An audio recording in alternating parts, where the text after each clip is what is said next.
Hola mis estimados estudiantes, ¿cómo están? Espero que estén todos bien.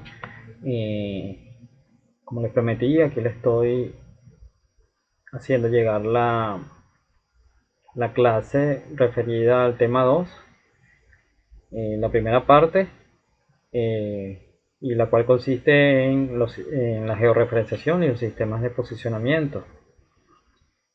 Este tema no, no está incluido en el programa de la asignatura. Sin embargo, yo desde hace un buen tiempo lo vengo aplicando porque considero que son herramientas esenciales para la formación de un geofísico y en- que les va a servir para las próximas prácticas, ¿ok? Sobre todo en las prácticas de los próximos métodos geofísicos, especialmente en gravimetría,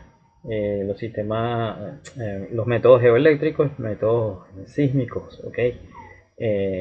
Ya de ahora en adelante ustedes deben de empezar a manejar no solo los sistemas de coordenadas, sino también los sistemas de posicionamiento, como por ejemplo los GPS, ¿ok?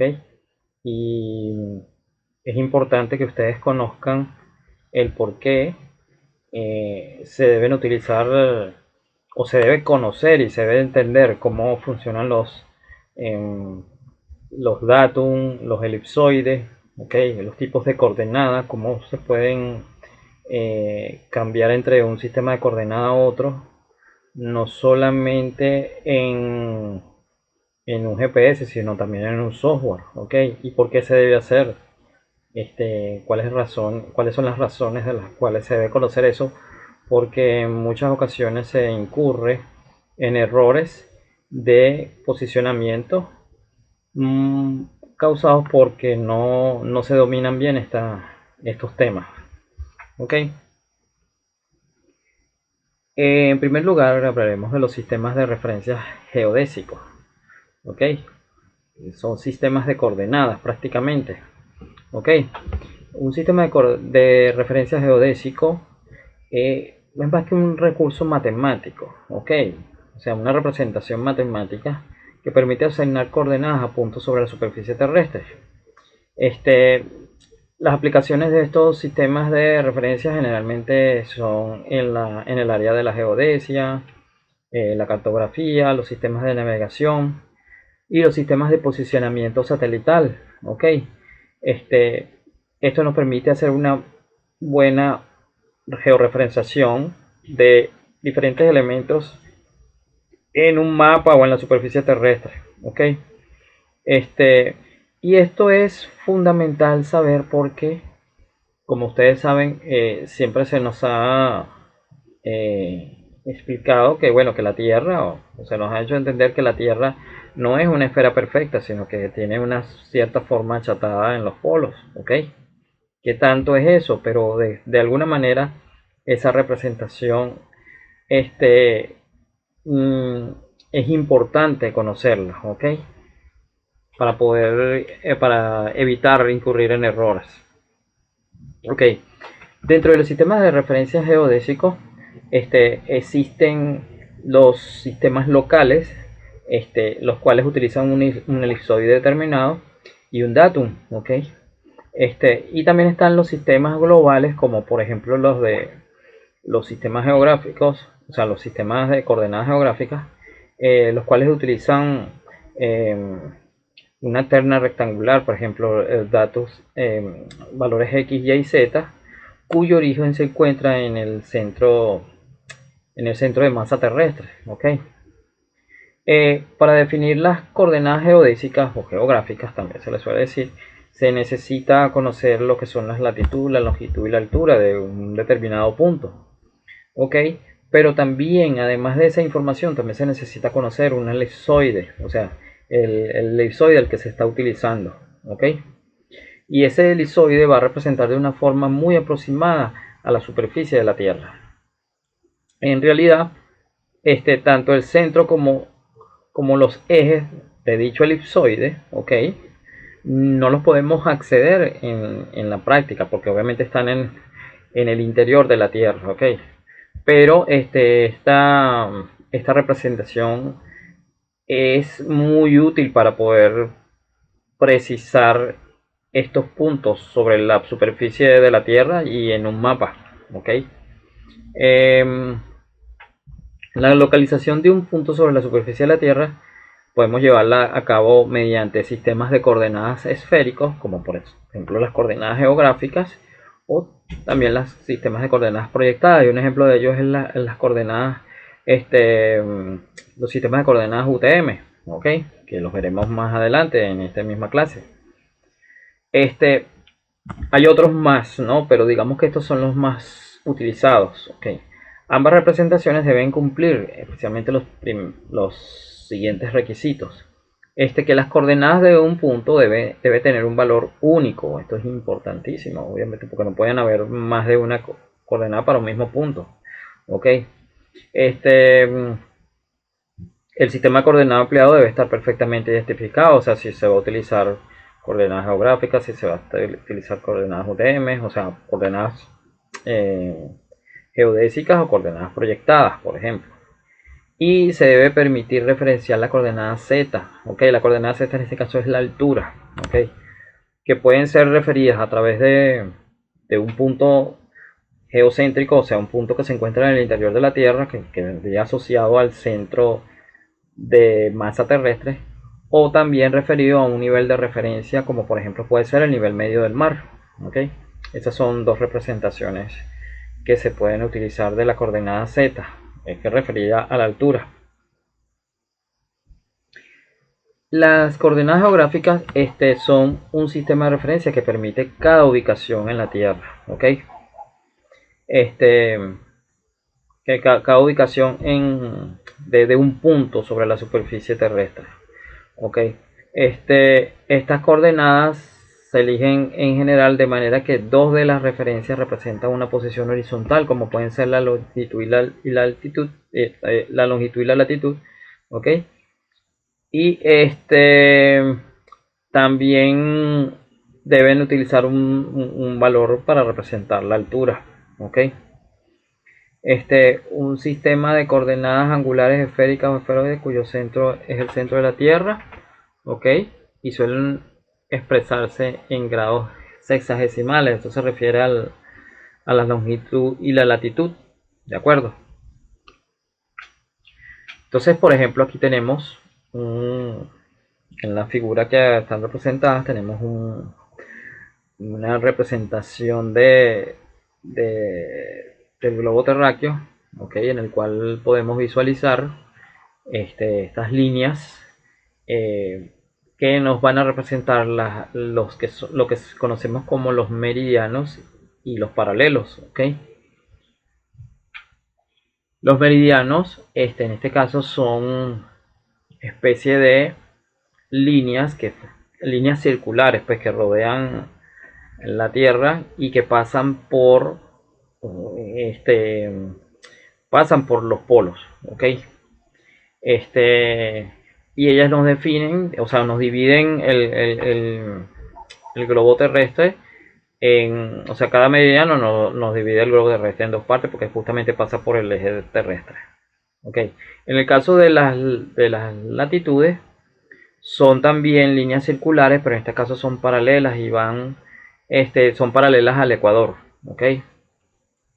Y van, estas líneas o estas franjas paralelas, ¿ok? Están representadas en este mapa por estas líneas horizontales. Vamos a marcar acá, ¿ok? Estas realmente son círculos concéntricos que están representados en forma paralela a lo largo de esta figura, ¿ok? Ok, las coordenadas geográficas se componen principalmente de dos ejes, o sea, los ejes paralelos y los meridianos, como ya le estaba mencionando. Los paralelos son aquellos que miden la longitud, la latitud norte o sur, ¿ok? Se proyectan de manera horizontal sobre el total de la superficie del globo terráqueo, y los meridianos son todos los que se establecen de forma vertical sobre esa misma superficie, midiendo así la longitud este u oeste. Entonces tenemos estas líneas circulares que me están representando los meridianos. ¿Ok? Vemos que como pasan por todas se unen pues tanto en el polo norte como en el polo sur. ¿Ok? Y si nosotros consideramos uno de ellos como un meridiano de referencia, ¿okay? Ese meridiano de referencia es el que conocemos con el meridiano de Greenwich, porque pasa por el observatorio de Greenwich, ¿okay? En Inglaterra. A partir de ese meridiano hacia la derecha, decimos que la longitud, ¿okay? En grados aumenta hacia el este, y a partir de ahí mismo hacia el oeste, las coordenadas también, la longitud también aumentan, pero en sentido hacia el oeste. ¿Ok? Estas, la unidad en la que se mide la longitud es en grados. ¿Ok? Del mismo modo, podemos medir también las latitudes en dirección vertical. ¿Ok? Las latitudes en este caso están representadas por, o sea, si nos movemos a lo largo de un meridiano, ¿ok? Podemos obtener la representación de cada paralelo, ¿ok? Y a lo largo que nos movemos en dirección vertical, acercándonos hacia el polo norte o hacia el polo sur, ¿ok? Aumentamos la latitud, ¿ok? Si subimos a partir del ecuador, si subimos, aumentamos en grados la latitud, y si bajamos por debajo del ecuador, ¿ok? Disminuimos pues en grados la latitud. Aquí lo vemos mejor representado. Fíjense aquí que en este gráfico tenemos la longitud creciendo hacia el este, ¿ok? Entonces la latitud, como podemos ver, es una medida angular que está referida, de hecho es una coordenada esférica, ¿ok? Y tiene su punto de origen en el centro de masa terrestre, ¿ok? Y justamente ese centro de masa terrestre de alguna manera está relacionado con el eje de rotación terrestre, ¿ok? Entonces fíjense, el plano que contiene el ecuador, ¿ok? Obviamente también contiene un meridiano que es el meridiano cero, ¿ok? Perdón, y tiene un paralelo que es el paralelo cero, ¿ok? Entonces, a partir del meridiano de Greenwich, que es este que tenemos acá, ¿ok? Y del paralelo cero, que es el que coincide con el ecuador, nosotros podemos empezar a medir hacia el este la cantidad en grados que representa la medida de la longitud. Mientras que si podemos medir cualquier medida angular con respecto al ecuador, partiendo desde el origen del centro de la Tierra, ¿ok? Si aumentamos esta medida a lo largo de cualquier meridiano, el ángulo que se forma del punto que estamos midiendo sobre la superficie terrestre con respecto al ecuador, ¿ok? Ese ángulo vendría siendo lo que conocemos como la latitud. Entonces tenemos acá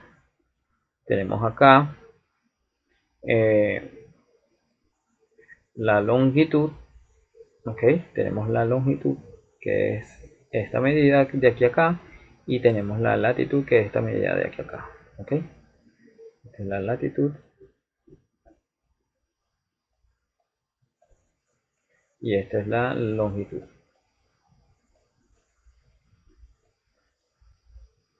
En esta dirección, de acuerdo.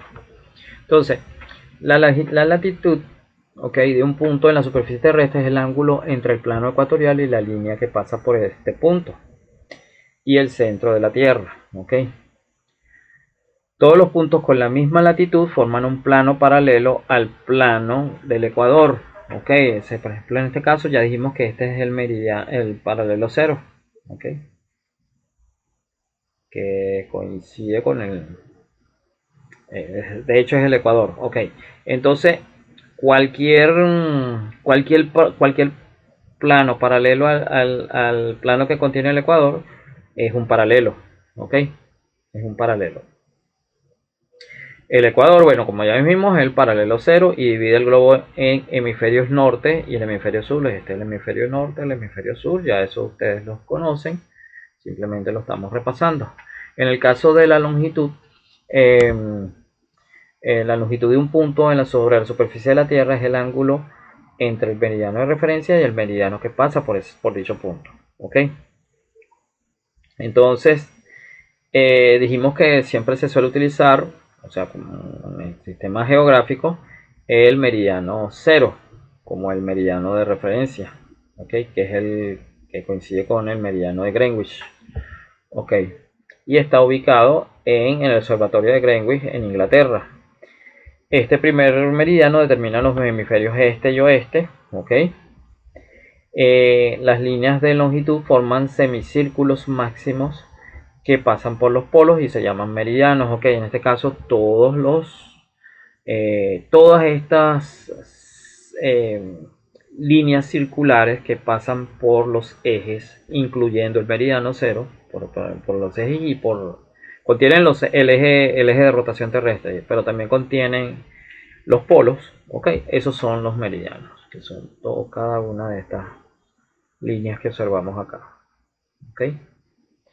Entonces, estas líneas de longitud forman semicírculos máximos que pasan por los polos y se llaman meridianos, ¿ok? En cada uno de ellos debería de formar aproximadamente 40.007,161 kilómetros de longitud, ¿ok? La distancia en kilómetros que equivale a un grado de longitud depende de la latitud, ¿ok? Esto representa lo siguiente. Por ejemplo, si ustedes quisieran medir la longitud a lo largo del Ecuador, ¿ok? Nosotros, por ejemplo, conocemos que la longitud total del Ecuador, o sea, la longitud total de la superficie terrestre sobre el Ecuador, sobre la línea que representa el Ecuador, es de 4.075,017 kilómetros. Y entonces, a partir de allí, como conocemos cuánto es ¿cómo se llama? La medida en radianes completa, que serían 2 pi radianes, o en grados sería 360 grados, ok. Nosotros pudiéramos determinar cuánto equivale, por un factor de conversión, cuánto equivale cada grado, ok. Que sería un grado equivale a 111 kilómetros, solamente en la zona cercana al Ecuador, ok. Y este es el resultado de dividir el perímetro del Ecuador entre los 360 grados de longitud. Okay, eso es más que todo para que ustedes tengan una referencia. En el caso de Venezuela, como Venezuela está cerca del Ecuador, nosotros pudiéramos siempre aproximar a un grado a 111 kilómetros más o menos. Okay, vendría más o menos siendo casi, o sea, cada grado vendría representando 111 kilómetros. Pero eso no aplica para otras latitudes superiores o inferiores, ¿ok? Porque cada vez que te alejas más del Ecuador, obviamente la longitud va cambiando. En el caso de la altitud, es necesario elegir un modelo de esferoide, ¿ok?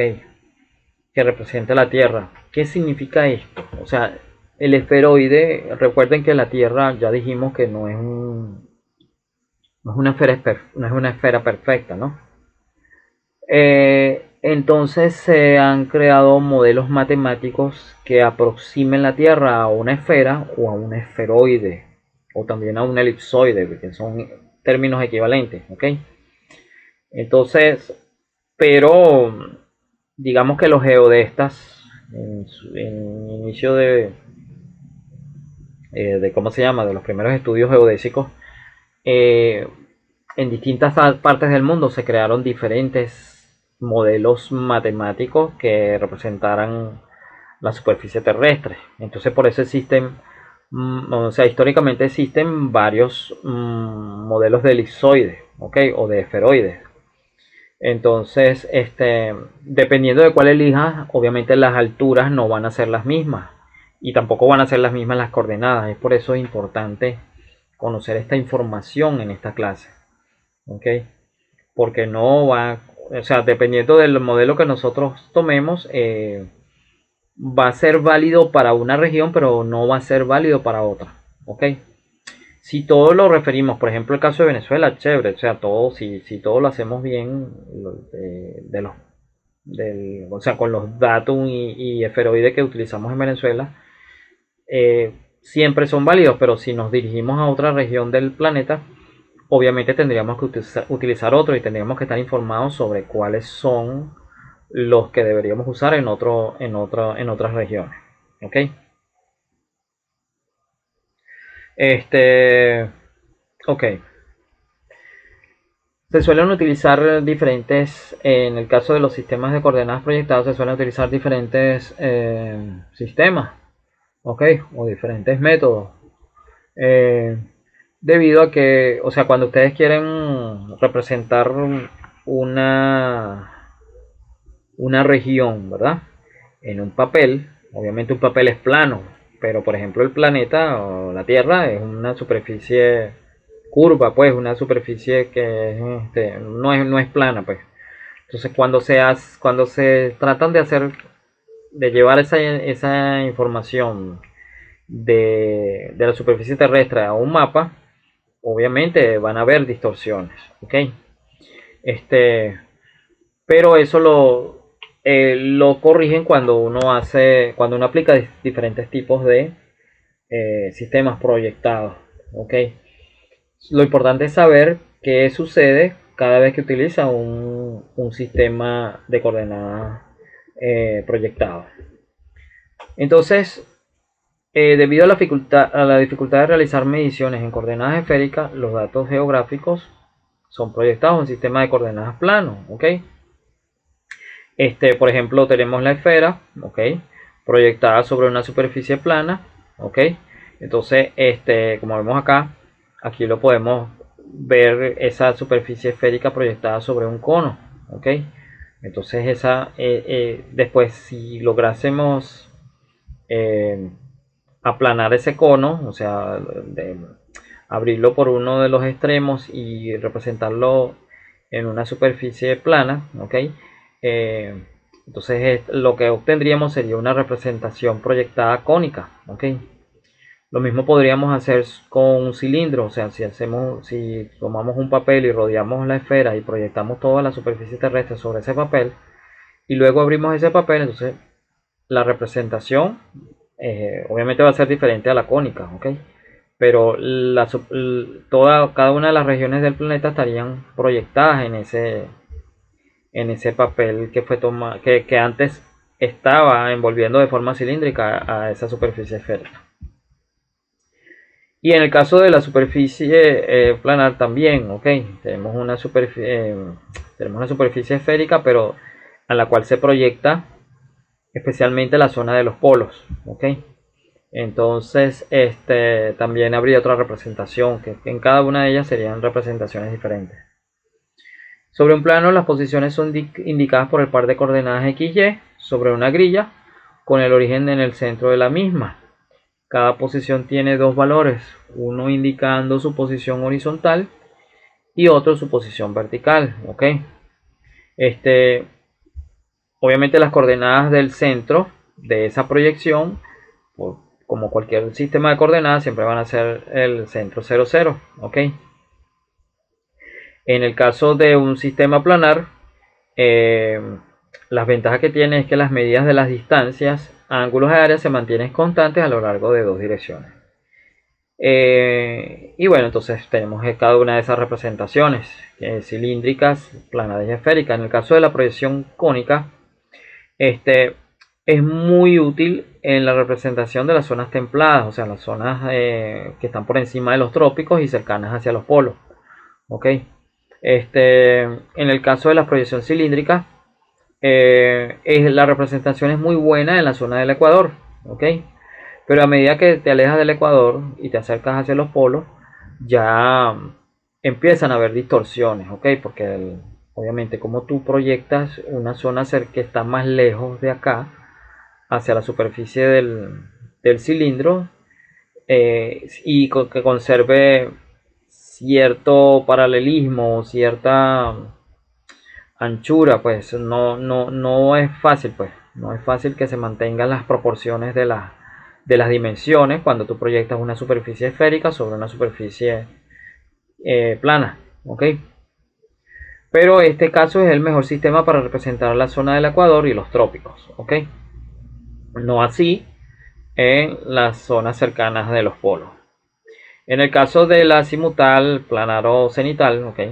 Se usa para representar las zonas polares, ¿ok? O para mostrar un hemisferio completo. Así que aquí podemos ver el caso, por ejemplo, de la representación cilíndrica. ¿Ok? Vemos como en este caso, cómo quedaría representada parte de esa superficie cerca de la superficie cilíndrica, o sea, de la superficie de la Tierra cerca de la superficie cilíndrica. Y como pueden ver, o sea, esa representación sería muy aproximada, cercana a donde esa superficie esférica es lo más tangente posible a la superficie cilíndrica. Pero a medida que te alejas lateralmente, obviamente la, la representación se va haciendo cada vez más, o sea, más imprecisa, ¿ok? Entre los tipos de coordenadas eh, proyectados, ok, ya dijimos que hay varias, está la cónica, la cilíndrica y la azimutal o planar, ok, entonces una de las más usadas, y es la que vamos a discutir con más detalle, es el sistema de coordenadas UTM, o también equivalente a las siglas Transversal Universal Mercator, ok. Eh, entonces, este sistema es un sistema de coordenadas basado en la proyección cartográfica transversal de Mercator, ¿ok? Que se construye como la proyección de Mercator normal, pero en vez de hacer la tangente al ecuador, se le hace secante a un meridiano. Ok, por ejemplo, la proyección Mercator es una proyección cilíndrica, ¿ok? En la cual una esfera, o la esfera en este caso es el globo terráqueo, es rodeada con una superficie cilíndrica, ¿ok? Y todas las partes de esa superficie esférica se representa sobre ese cilindro, ¿ok? Sobre esa superficie cilíndrica, y luego esa superficie cilíndrica, cuando es extendida, bueno, entonces va a tener grabadas las diferentes partes de la Tierra representadas en ese plano que resulta, ¿ok? Sin embargo, va a ser muy preciso en la zona central, o sea, en la zona cercana al Ecuador, pero obviamente va a estar deformada en las zonas cercanas hacia los polos, ¿ok? En el caso de la proyección UTM, ¿ok? También está dentro de las llamadas proyecciones cilíndricas, o sea, y es obviamente derivada de la proyección Mercator, ¿ok? Eh, pero en el caso de la proyección UTM, ¿ok? Eh, el cilindro en este caso ya no está en dirección vertical, sino está en dirección horizontal, ¿ok? Este, y ese cilindro va a ser tangente al elipsoide en el ecuador, ¿ok? O sea, imagínate ese cilindro, pero ahora lo rotamos en dirección horizontal. Y obviamente él va a ser tangente solamente en el ecuador, ¿ok? Va a ser tangente a esa superficie cilíndrica solamente en el ecuador. Y él va a rotar, ese cilindro horizontal va a rotar a lo largo del eje, de los ejes terrestres. Ya lo vamos a ver a continuación. Por ejemplo, este es el cilindro, ¿ok? Este es el cilindro y esta es nuestra representación esférica del planeta Tierra, ¿ok? Entonces, eh, vemos que este cilindro eh, está rodeando el globo terráqueo, pero él va a rotar. Él va a rotar a lo largo de los ejes terrestres, ¿verdad? Del eje terrestre, perdón, de los polos. Eh, y esa rotación va a coincidir con siempre con o sea, va a ser tangente al plano del ecuador. En otras palabras, fíjense que el eje de ese cilindro se va a mover eh, o va a estar contenido siempre sobre el plano del ecuador. Y perpendicular a ese eje está el punto pivote de rotación de ese cilindro. ¿Qué está haciendo? Que esa, la superficie del cilindro siempre va a ser tangente, ¿ok?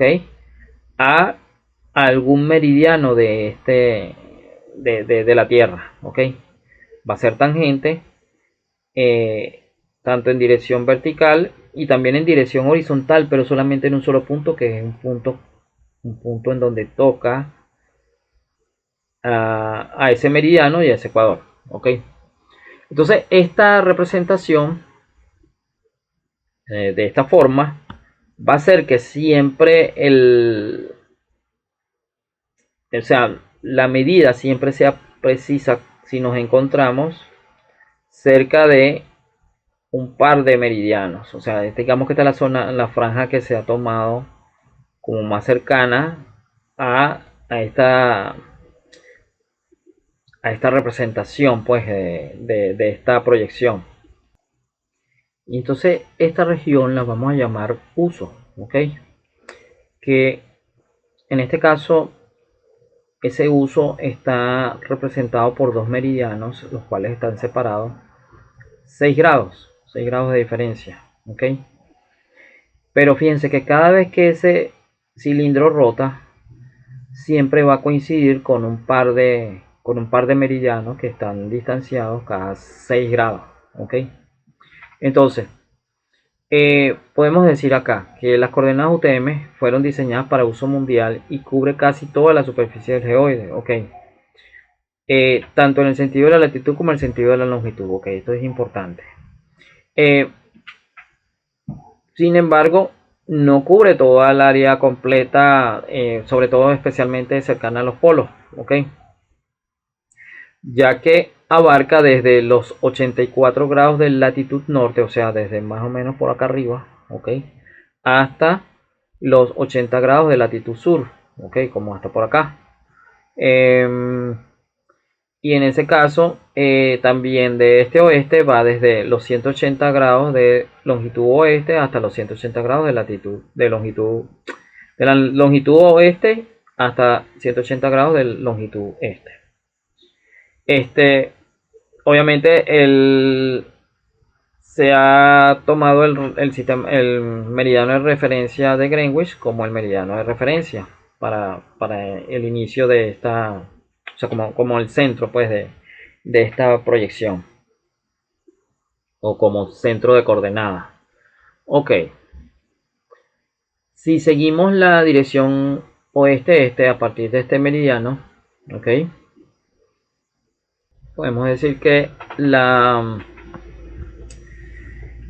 digamos, el espacio que cubre completo de este a oeste, ok, fue dividido en 60 partes iguales, llamadas usos, que como le acabo de mencionar, ok, y cada uno de ellos está separado en 6 grados, ok.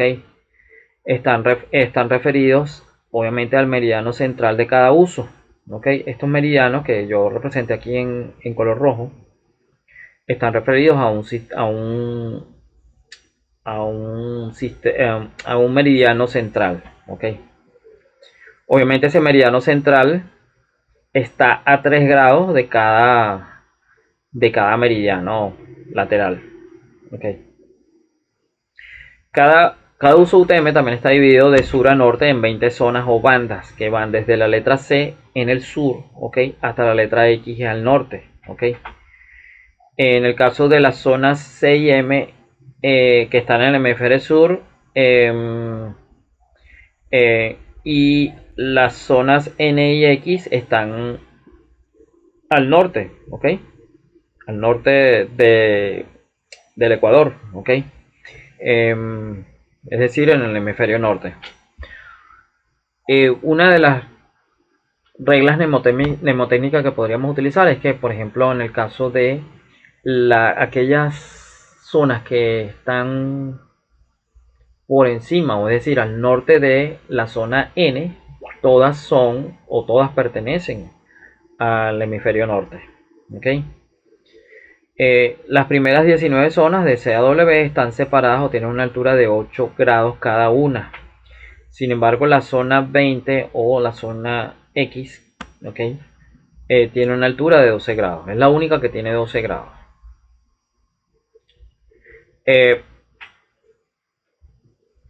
Por definición, como ya dijimos, ¿okay?, cada uso UTM tiene como los bordes, ¿ok?, o tiene como límites dos meridianos separados 6 grados, ¿ok?, que dijimos que era este y este. Ambos están separados 6 grados, ¿ok? Esto crea una relación entre las coordenadas geodésicas angulares tradicionales, ¿ok?, es decir, las geográficas, latitud, longitud, en grados, ¿ok?, con las coordenadas rectangulares UTM, ¿ok?, que están medidas en metros. Y entonces esa relación permite el diseño de fórmulas que se pueden utilizar para convertir o transformar entre un sistema de coordenadas y otro. ¿Okay?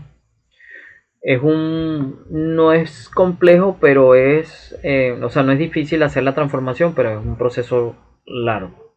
Vamos a tratar de en la próxima clase también verlo un poco a detalle. Pero ustedes al final no van a hacer cálculos manuales, o sea, porque ya hay software que los hace, ¿no? Vamos a de pronto hacer un ejercicio de cómo hacer un cálculo de coordenadas UTM de forma manual, pero ya existen software que hacen esas conversiones, sobre todo cuando hay muchos datos. Uno no se va a poner a hacer cálculos uno por uno de cada coordenada, sino que utiliza un software que toma ese conjunto de coordenadas y hace la transformación respectiva entre un sistema y otro. La línea central de una zona UTM siempre se hace coincidir con el meridiano central, como ya les dije, ¿no? Tenemos un meridiano central en el uso. Yo soy un poquito malo para dibujarlo acá, porque lo estoy haciendo con el mouse, entonces no es fácil.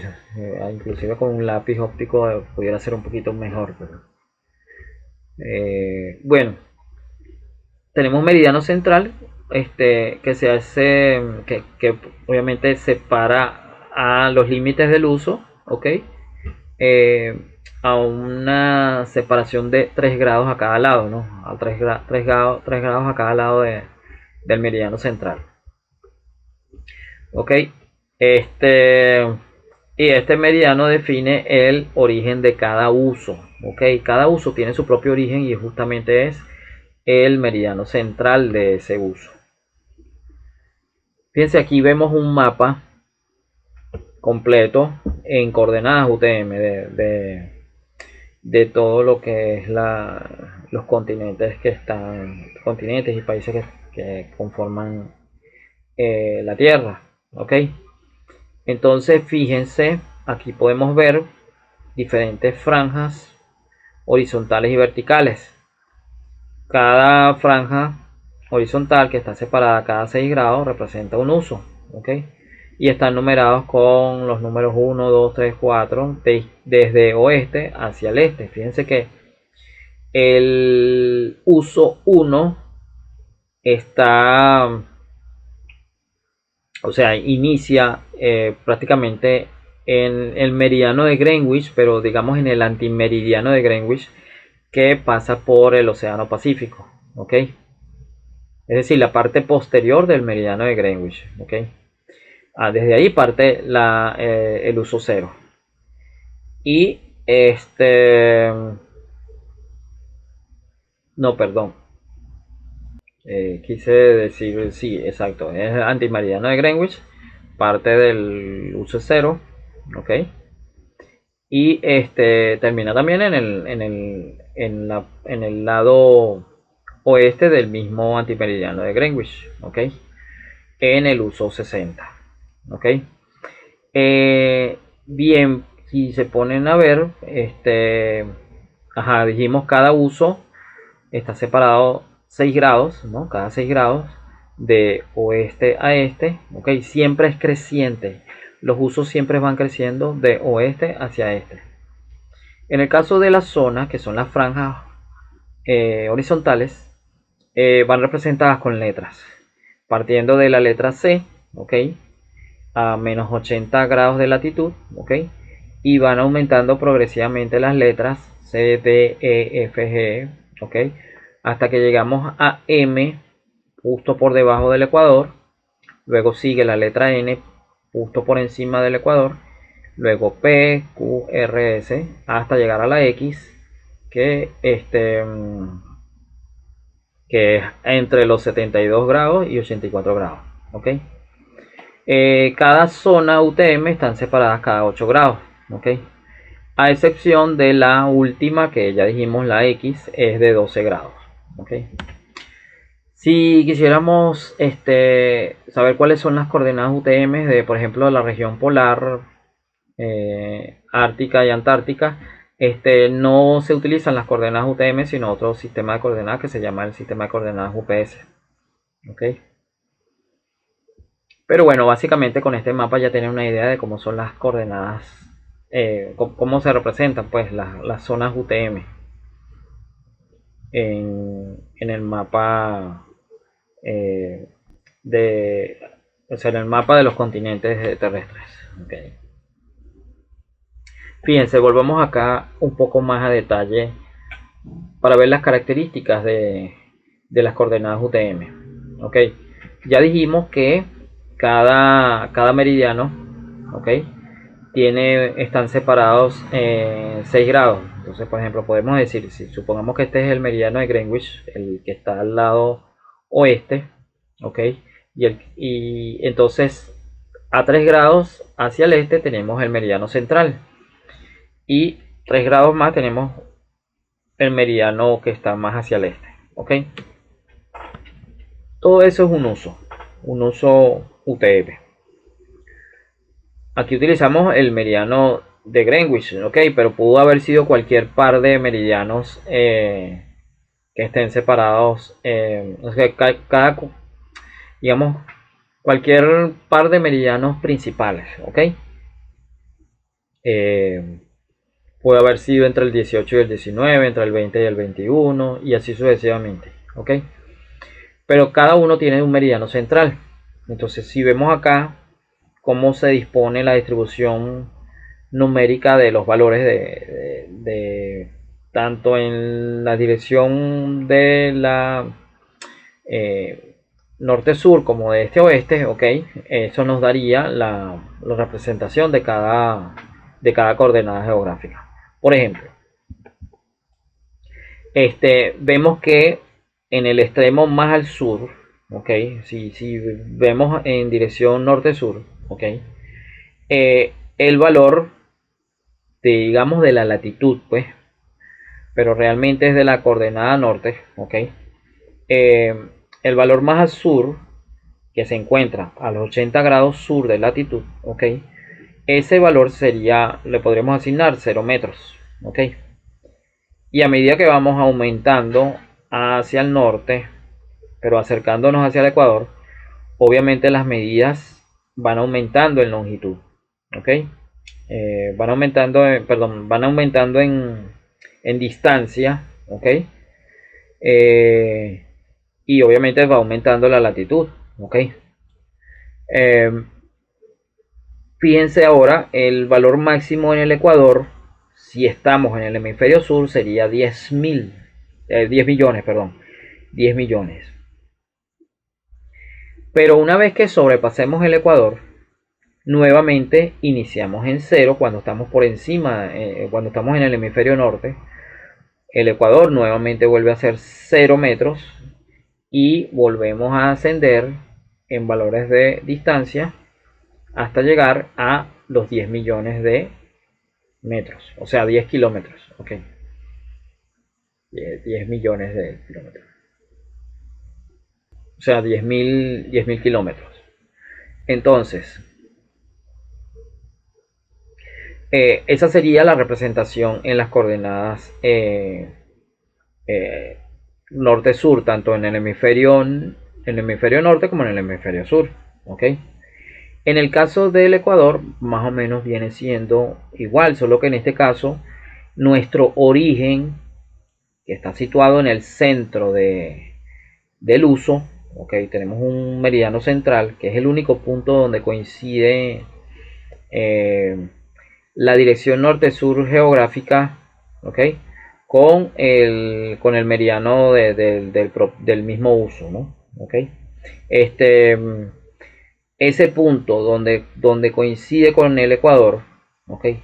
Ese sería mi centro de coordenada del uso.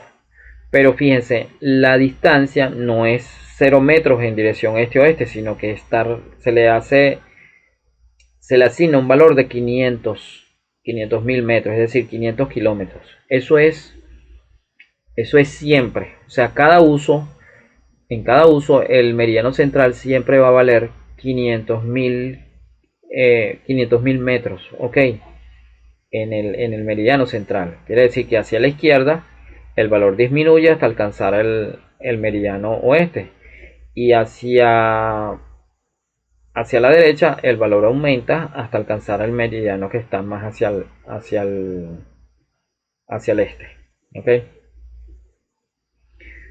Entonces esas son una de las características principales. Fíjense, los límites, como ya dijimos, de una zona UTM coinciden con dos meridianos separados 6 metros, como ya lo dijimos. Okay. El centro de la zona coincide con el meridiano central, también ya lo dijimos. Okay. El origen de la coordenada UTM es la intersección del meridiano central con el ecuador. Okay. Y a este origen se le da un valor relativo de 0 kilómetros al norte, ¿ok? Es decir, por ejemplo, si estamos en el hemisferio norte, pero estamos muy cerca del ecuador, ¿ok? Este punto que está acá, que hemos definido como el origen, va a tener coordenadas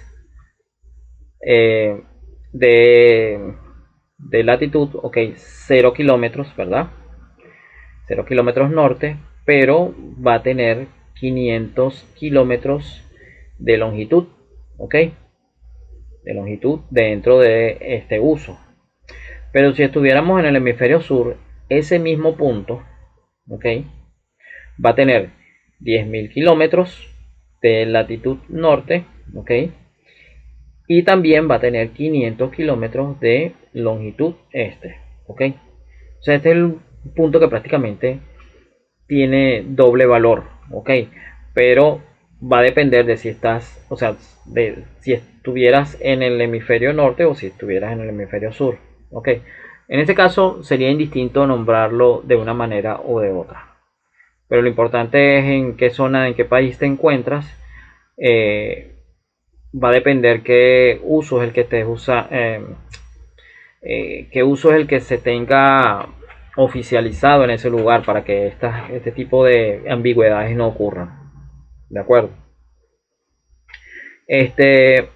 Otra característica es que, bueno, no hay números negativos, ¿ok?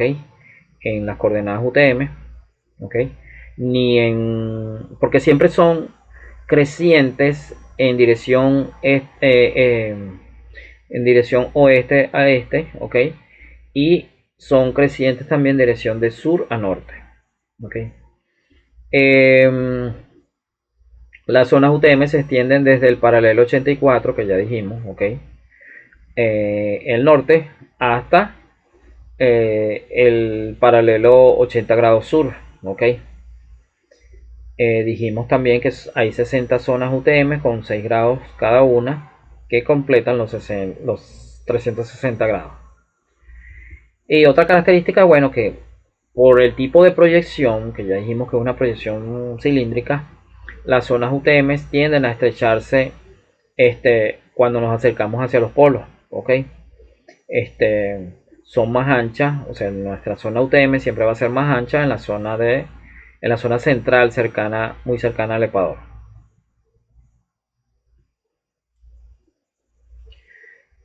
Cuando se considera la orientación norte-sur, una línea de uso UTM coincide con los meridianos de las coordenadas angulares solamente en el meridiano central. ¿Ok? Esto es fácil de ver si ustedes vuelven a imaginarse el cilindro, ¿cómo se llama? Rodeando a esa esfera. ¿Ok? Entonces ustedes se van a dar cuenta que solamente hay una línea de un uso, o sea, una línea de meridiano central, ¿verdad? Que coincide con uno de los meridianos de las coordenadas angulares, ¿ok? Entonces, eso es importante también que lo sepan, ¿ok? El resto del uso no coinciden, o sea, estos meridianos no coinciden con la proyección, ¿ok? Solamente esta es la que coincide con la proyección, o sea que prácticamente estarían en tamaño real, pero todas las demás no estarían en tamaño real, y por eso es que se produce una distorsión. Y como ya les acabo de decir, estas diferencias se acentúan en los extremos derecho e izquierdo del uso y se hacen mayores conforme nos alejamos del meridiano central. Entonces, por esta razón, en un uso, la única línea de grid, que es esta, que señala el verdadero norte, okay, esta línea vertical que está acá, que es el meridiano central, okay, es la única que coincide con el meridiano central y es la única que pasa por los polos. Estas no van a coincidir, okay. Entonces la demás línea de gris en dirección norte-sur se desvía de la dirección del polo norte verdadero. En el caso de los mapas topográficos de cierta calidad suelen incluir esta información referenciándola con el centro del mapa.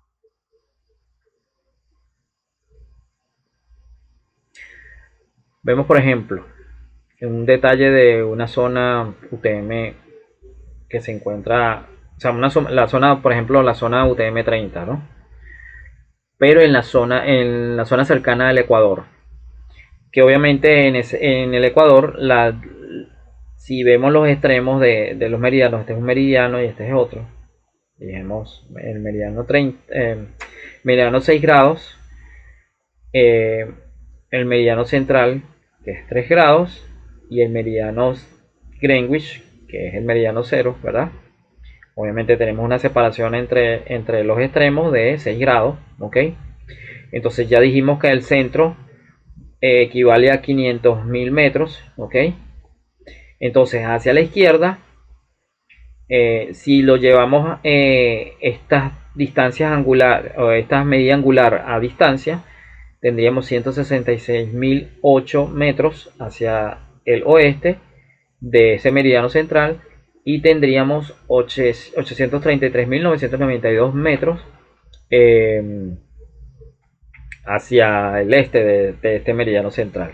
Es decir, que habría una diferencia de 667.988 metros de ancho de extremo a extremo en el uso, ¿ok? En la zona en la zona del Ecuador, ¿ok? Es la parte donde estaría más ancha el uso, donde sería más extenso, ¿ok? Esta medida es válida para cualquier uso. Fíjense que nunca llegamos a tener 0 metros en un uso. O sea, por ejemplo, en la longitud, si medimos la coordenada horizontal, nunca está el valor de 0 metros. De izquierda a derecha. Nunca. Este es el menor valor que podría tener una coordenada UTM en el Ecuador, que obviamente es la zona más ancha. Y este es el máximo valor que podría tener una coordenada UTM hacia el este. Okay. Y obviamente esto está representado en metros, ¿ok? Pero no hay 0 metros en una coordenada UTM. Entonces eso también es otra característica importante que ustedes tienen que observar. Entonces, puesto que un sistema de coordenadas rectangulares como el sistema UTM no es capaz de representar una superficie curva, existe cierta distorsión. Considerando las 60 zonas UTM por separado, esta distorsión es inferior al 0.04%. Quiere decir que a pesar de que existe esta distorsión, ¿okay? O estas distancias o estas discrepancias entre digamos, entre la separación de los meridianos en la zona central con respecto a medida que nos acercamos a los polos, ¿ok? Obviamente los polos se tiende a ser más estrechos. Sin embargo, la distorsión que obtenemos como resultado no supera el 0.04%. En algunas ocasiones igualito es importante hacer ajustes para que evitar errores en el posicionamiento. Entonces la anchura de un uso es máxima en el ecuador, pero va disminuyendo conforme nos vamos acercando a los polos en ambos hemisferios por igual, ya que la Tierra es casi una esfera donde las distancias de los meridianos se estrechan cuando nos acercamos a los polos. Ok. Una de las principales ventajas de usar las coordenadas UTM, esto es una característica bastante significativa del sistema de coordenadas UTM, es que estas unidades, o sea, cuando ustedes representan coordenadas, o sea, en un mapa representan puntos con coordenadas UTM, ustedes pueden realizar medidas directamente en metros, ¿ok? O en unidades de longitud, ¿ok? Y pueden hacer cálculos de rumbo, de orientación si están trabajando en coordenadas UTM.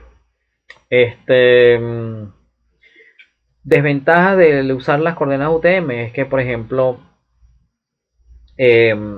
a medida que trabajamos una zona de gran escala, obviamente se producen distorsiones considerables. Pero para escalas pequeñas, las coordenadas UTM funcionan muy bien, ¿ok? O sea, es bastante recomendable utilizar coordenadas UTM para escalas de trabajo relativamente locales, ¿ok?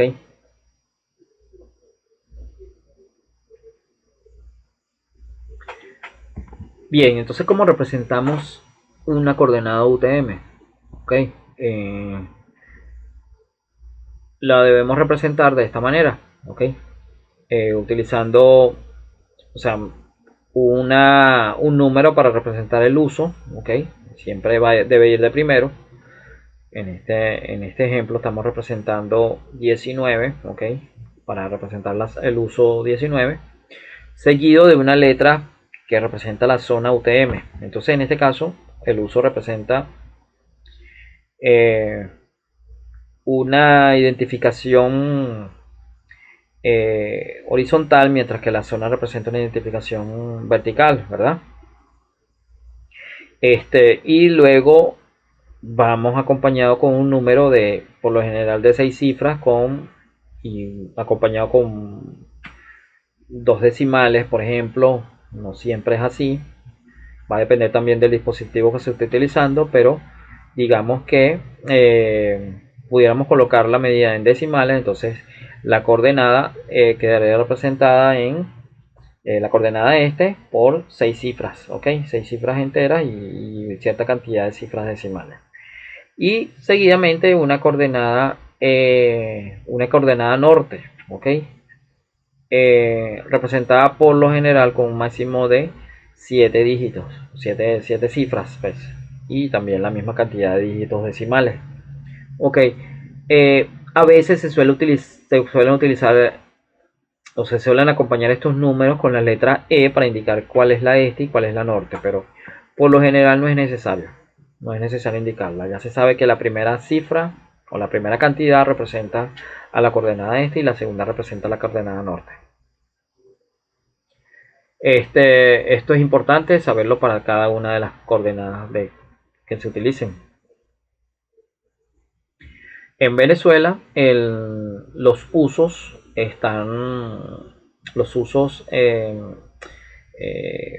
corresponden a Venezuela son el 18, el 19, el 20 y el 21. ¿Ok? Sin embargo, las zonas son las zonas N y P. ¿Ok? Entonces, como pueden ver acá, en esta imagen a la derecha, podemos ver cómo todo el territorio de Venezuela queda dividido en 4 usos, aunque prácticamente el uso 21 prácticamente toca una pequeña parte de Venezuela, ¿ok? Casi que una parte mínima. Pero el resto están todas representadas por sus respectivos usos. Del 18N, ¿okay? Que representa prácticamente la zona del Zulia y Táchira. 19, que es prácticamente la zona occidental del país, o centro occidental, y el 20 representa la zona oriental del país. ¿Okay? Es más que todo para que ustedes tengan una idea de cómo ubicarse con las coordenadas UTM en el territorio venezolano. ¿Okay? Cuando le digan 19P, ya ustedes saben que es la zona norte del país, pero en la zona central. ¿Ok? Y en el caso de la 20P, es en la zona oriental o nororiental. ¿Ok? Bien. Otro concepto que es importante que nosotros ya empecemos a dominar es el concepto de la georreferenciación. ¿Ok? Que no es más que el uso de las coordenadas para asignar una ubicación espacial a entidades cartográficas, o pueden ser también datos o elementos que nosotros podamos colocar en un mapa. Entonces, por ejemplo, si tenemos un mapa, entonces todos los elementos de una capa de mapa tienen una ubicación geográfica y una extensión específica que les permite situarlos en la superficie de la Tierra o cerca de ella. ¿Ok?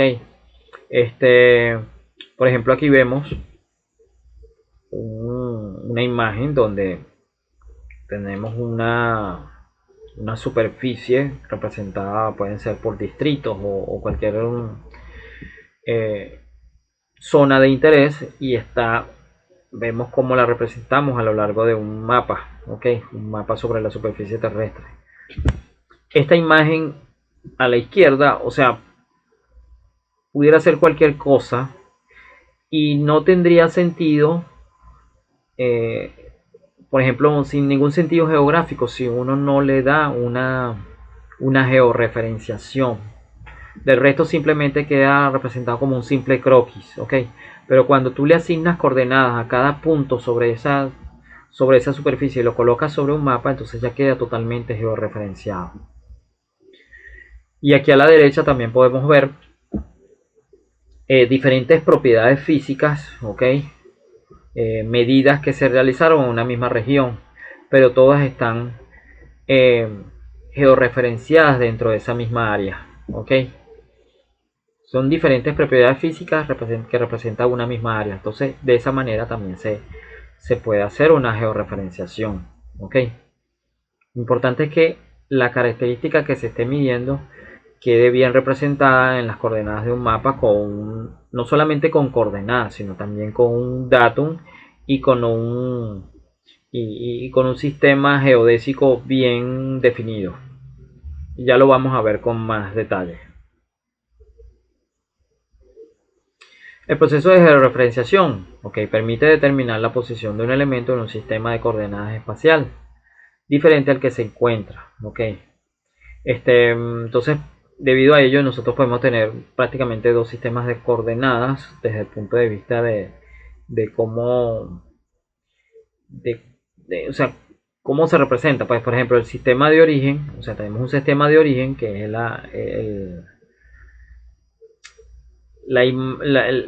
el elemento que nosotros queremos representar va a tener una coordenada o un sistema de origen, y ese elemento nosotros lo queremos representar en un mapa que posee otro sistema de referencia. Entonces ese otro sistema de referencia es el sistema de referencia de destino. ¿Ok? Imagínense que ustedes quisieran pasar una información de un plano de un edificio, de una casa o de una carretera que está en un coordenada geográfica y ustedes la quieren llevar a otro mapa, pero ese mapa está en coordenadas UTM. Entonces ahí ustedes tendrían que hacer una especie de georreferenciación, ¿ok? Porque están pasando de un sistema de origen a un sistema de destino, ¿ok? Ese sería un ejemplo. Ok. Este proceso es determinado con una relación de posiciones entre elementos espaciales en ambos sistemas, de manera que conociendo la posición en uno de los sistemas de coordenadas es posible obtener la posición homóloga en el otro sistema. En este caso, la georreferenciación se utiliza frecuentemente en los sistemas de información geográfica. ¿Okay? Es muy común utilizarlo en los sistemas de información geográfica para relacionar información vectorial e imágenes raster. ¿Okay? La información vectorial, por ejemplo, puede ser una imagen de un polígono o de una línea o un punto, ¿ok? Mientras que una imagen raster puede ser una imagen obtenida a través de un satélite, una foto, fotografía aérea tomada de un dron o lo que sea, ¿ok? Entonces, esas imágenes de pronto puede ser que se desconozca la proyección cartográfica, ¿ok? Pero cuando ustedes la quieran representar, bueno, deben conocer el sistema geodésico al cual ustedes lo van a representar, ¿ok? Entonces, la georreferenciación va a quedar definida por una función matemática del tipo x igual a f de xy y y igual a f de xy, donde la posición de la entidad geográfica en el sistema de coordenadas destino xy es función de las coordenadas x minúscula y minúscula, ¿ok? Que por supuesto tiene ese elemento en el sistema de origen. Si nosotros queremos hacer una georreferenciación, necesitamos identificar puntos que sean comunes en los sistemas de coordenadas, tanto de origen como de destino. ¿Ok? De manera que nosotros podamos establecer ciertas relaciones matemáticas que nos permitan hacer la transformación entre una y otra. ¿Ok? Y entonces de esa manera poder unificar todo en un mismo mapa, en una misma representación cartográfica. Algunos de los factores que afectan esta calidad de la rectificación, o sea, de que la imagen quede bien georreferenciada, es el número de puntos que nosotros tomemos para representarlos, ¿ok? Esto es algo muy genérico, pero mientras más puntos tomemos y que queden bien localizados, es posible que tengamos mejor georreferenciación, pues mejor precisión en la georreferenciación de los puntos. Uno de los factores que debemos considerar es que si se proyecta un objeto esférico sobre un plano, obviamente se van a producir algunas distorsiones. Por cierto, quería mostrarles algo que se me había olvidado hasta este punto. Ya lo vamos a ver. Pero para concluir aquí, la Tierra también obviamente no es un objeto esférico, entonces, sino que se aproxima a un elipsoide. Y que ese elipsoide es obviamente achatado en los polos. Esto es otro punto a considerar. Entonces siempre se van a obtener ciertas distorsiones. Y esa aproximación a un elipsoide o un esferoide tampoco es válida, ¿ok? Cuando trabajamos a escalas muy detalladas, ya que la Tierra obviamente incluye muchas irregularidades, ¿ok? Por ejemplo, variaciones topográficas, ¿ok? Que si las vemos a detalle, obviamente siempre van a ser importantes, ¿ok? No serían tan importantes si trabajamos a escalas muy grandes, pero a escalas muy pequeñas cada vez se vuelve más importante conocer esos detalles de esas irregularidades, porque obviamente nos van a afectar en la precisión del trabajo que estemos realizando. Entonces, en ese caso es necesario conocer en qué consiste el geoide, ¿verdad? ¿Ok? Porque esta superficie del geoide es la que nos va a definir realmente la forma real de la Tierra. ¿Ok? Es importante conocerlo. Ya vamos a ver esto en detalle, pero antes quiero mostrarles algo para que vean cómo se distorsionan las imágenes. Voy a este voy a un momento a minimizar la pantalla para mostrarles algo. ¿Dónde estoy? Aquí. Esta es una página que, si ustedes la buscan en Google, se llama The True Size Of. Ok, lo pueden buscar. The True Size Of. Ok, el verdadero tamaño de. Ok, que es esta. Entonces, cuando ustedes van y acceden, les va a salir como una especie de mapa parecido a este. Ok, este que está acá. Por ejemplo, yo puedo aquí tomar, este es el mapa de los Estados Unidos. Yo voy a cerrar esto aquí. Este es el mapa de los Estados Unidos, ¿verdad? Que obviamente cuando lo ponemos en su posición real, toma este tamaño, ¿verdad? Pero como este mapa es una especie de mapa plano, una cartografía plana, ¿okay? Una imagen proyectada, ¿ok? A medida que nos acercamos hacia los polos, obviamente se produce mucha distorsión, ¿verdad? Y si nos movemos el mismo mapa de Estados Unidos cerca de Venezuela, entonces aquí podemos ver el tamaño real de los Estados Unidos con respecto a Venezuela. ¿Ok? Del área de los Estados Unidos con respecto a Venezuela. Podríamos decir con cierto error que podrían caber alrededor de unas 6 veces o 7 veces el territorio venezolano, quizás un poco más, casi 9, 8 veces el territorio venezolano en el mapa de los Estados Unidos. Podríamos hacer al revés también. ¿Ok? Yo puedo seleccionar acá, lo puedo buscar por ejemplo Venezuela. Aquí está, aquí la tengo. Y yo ahora a Venezuela la puedo acercar por ejemplo a Brasil. Bueno, aquí vemos cómo se acerca, pero por ejemplo cómo sería Venezuela acá, casi que no aumenta mucho. Pero comparado con España, bueno, obviamente mucho más grande. Y a medida que nos acercamos más hacia el polo norte, Venezuela se va haciendo cada vez más grande. O sea, la distorsión no es que se hace más grande, sino que la distorsión se hace más grande. Ok. Bueno, eso es más o menos esto. Esto es porque en la zona del Ecuador, el sistema proyectado, como por ejemplo el caso de UTM, no hay tanta distorsión. ¿Ok? Entonces casi que todas las cosas que están cerca del Ecuador las estamos viendo casi a un tamaño real. Pero las regiones que están más alejadas del Ecuador tienden a distorsionarse a medida que nos alejamos más del Ecuador. Por ejemplo, voy a tomar, por ejemplo, Rusia. Vamos a tomar Rusia, que prácticamente gigantesco. Este es Rusia. Fíjense, aquí se ve cómo es el tamaño con respecto a Venezuela. Pero si lo quisiéramos poner, o sea, este es el tamaño deformado, por supuesto, pero si lo quisiéramos llevar al Ecuador, que sería casi que un tamaño real, este sería su tamaño real con respecto a Venezuela. Ok, entonces este es un ejemplo pues de cómo pueden hacerlo con cualquier país. China también, por ejemplo China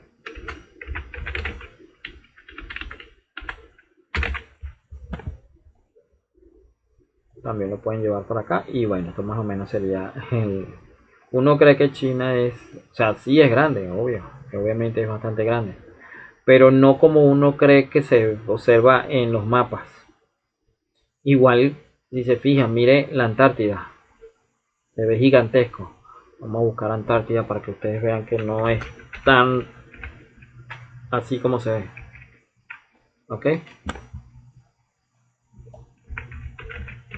bueno, este mismo.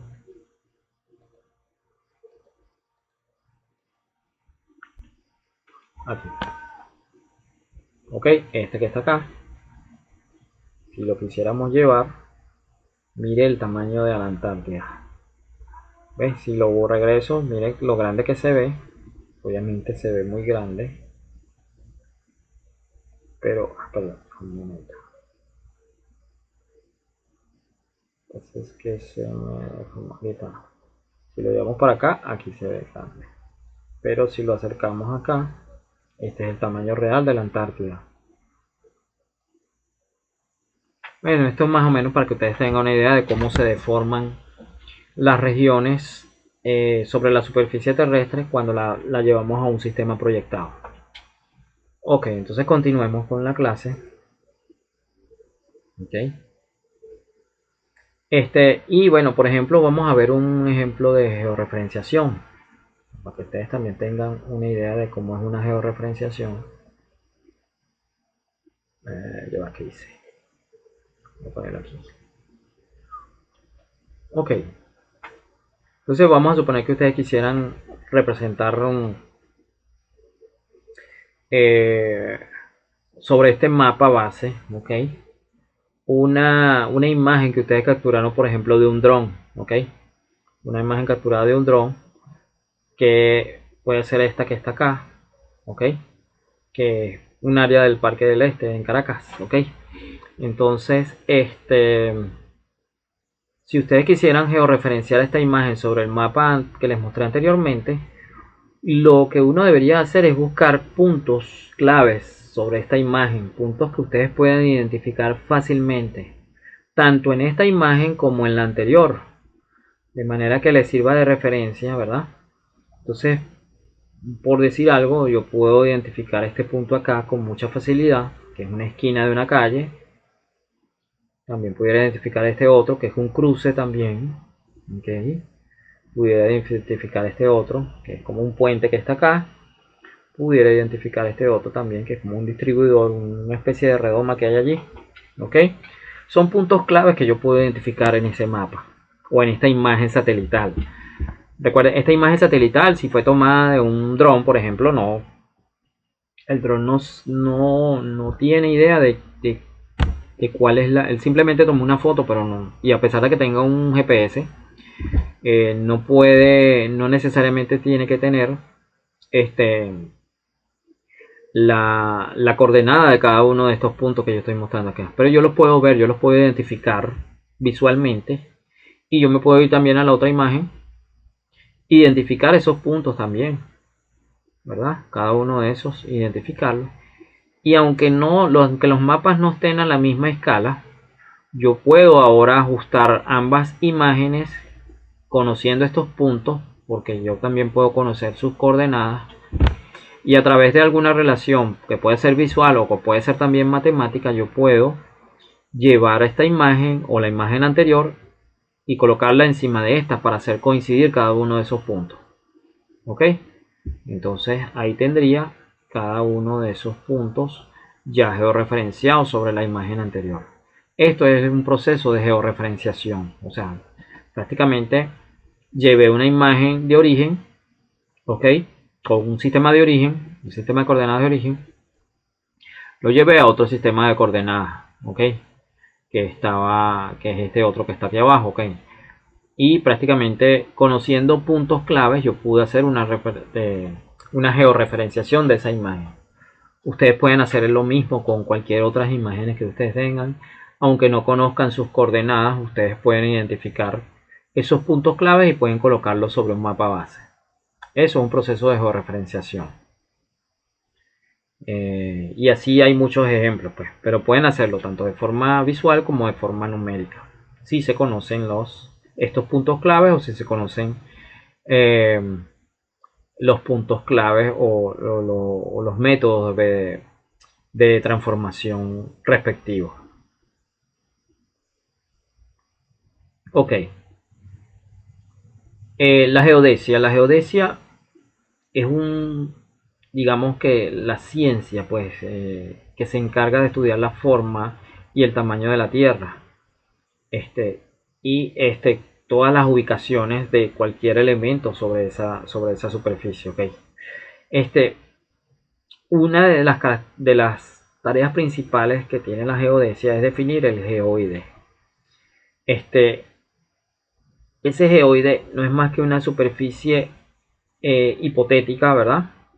Que me define, como decir, el punto de equilibrio de todas las masas sobre la superficie terrestre, ¿ok? De toda la masa que corresponde a la Tierra, ¿ok? Cómo esa superficie logra un equilibrio y entonces esa superficie hipotética es lo que se conoce como el geoide, ¿ok? Eh, esa superficie también es una superficie en la que todos sus puntos experimentan la misma atracción gravitatoria, ¿ok? Eh, Obviamente si estamos hablando de masa, obviamente esa masa eh, representa una atracción gravitatoria, ¿ok? Hacia un centro de masa, ¿ok? Este, y por lo general esa superficie de equilibrio de todas esas masas, ¿ok? De toda la atracción gravitatoria de esas masas, esa superficie hipotética por lo general se hace coincidir con la superficie media del nivel del mar, ¿ok? Eh, Sin embargo, como la Tierra no es perfectamente redonda, no es perfectamente esférica, ¿ok? Siempre tiene irregularidades, esa superficie hipotética tampoco va a ser una superficie eh, definida, sino que también va a ser una superficie irregular, ¿ok?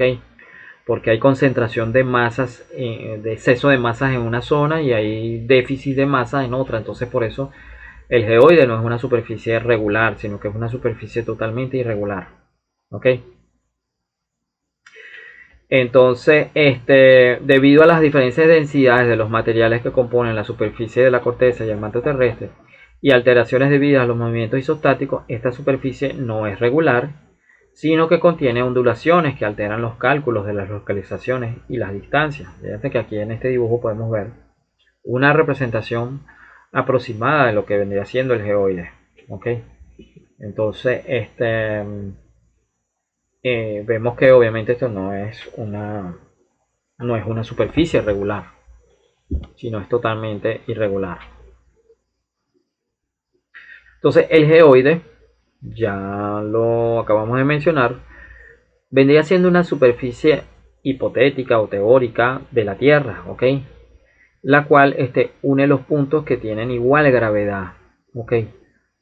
Eh, esa forma así creada supone la continuación por debajo de la superficie de los continentes. O sea que, por ejemplo, yo sé que esa superficie, como está representada, dijimos ya que se aproxima al nivel medio del mar, pero obviamente el mar termina en las costas, pues. Pero por debajo de los continentes, o sea, de la superficie de los continentes, esa superficie debería continuar de forma hipotética. ¿Ok? Aquí estaría representada con la línea azul, ¿ok? Entonces esa línea azul sigue por debajo de la superficie de las montañas, de los continentes, ¿ok? Y vuelve a hacerse muy parecida a la superficie del mar, pues, al nivel medio del mar. Ok.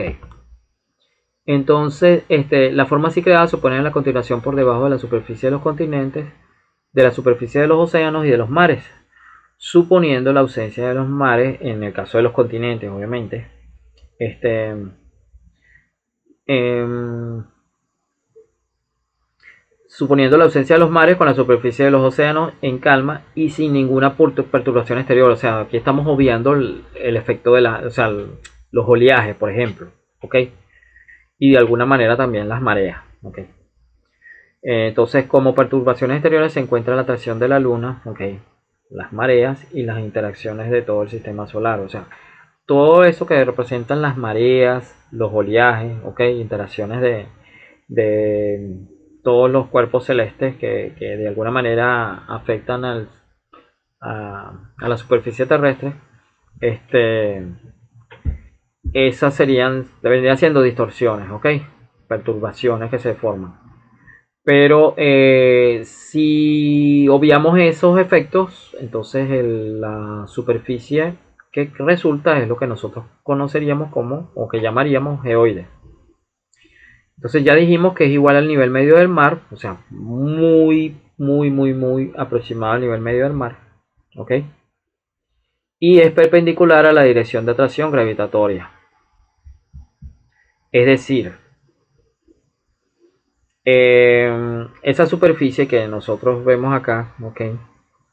Eh, esa superficie siempre va a ser perpendicular a la dirección de atracción gravitatoria. O sea que si nosotros pudiésemos representar un vector de atracción gravitatoria, este lo dibujé mal, ¿ok?